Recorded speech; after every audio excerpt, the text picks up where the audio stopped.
আগামীকাল ভোর 6:30 মাঠে নামবে বাংলাদেশ অস্ট্রেলিয়ার হয়ে। আজ অব্দি যত ক্রিকেট টুর্নামেন্ট অনুষ্ঠিত হয়েছে অস্ট্রেলিয়ার বিরুদ্ধে প্রায় 98% ম্যাচ জিতে নিয়েছে কিন্তু অস্ট্রেলিয়া। তবুও যেন রিশাদ হোসেন অজিত পেশারের বিরুদ্ধে চ্যালেঞ্জ ছুড়ে দিয়েছে।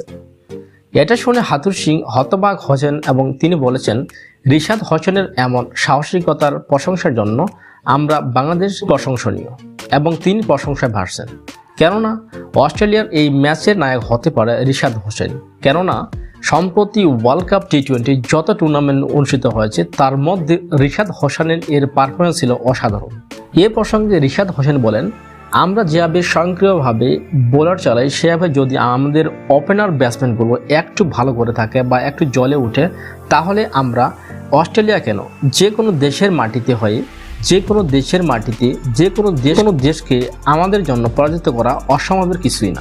আগামীকাল অস্ট্রেলিয়ার বিরুদ্ধে আমাদের যেই ম্যাচটা অনুষ্ঠিত হবে, আগামীকাল অস্ট্রেলিয়ার বিরুদ্ধে যে আমাদের ম্যাচটা শুরু হবে, সেই ম্যাচটা আমরা যদি বোলারদের সাথে সাথে যদি আমরা আমাদের ব্যাটসম্যানগুলো ভালোভাবে স্বয়ংক্রিয়ভাবে, ওপেনার ব্যাটসম্যানগুলো ভালোভাবে স্বয়ংক্রিয়ভাবে আর টিকে থাকতে পারি, তাহলে অস্ট্রেলিয়ার বিরুদ্ধেও জিতে নেওয়া সম্ভব।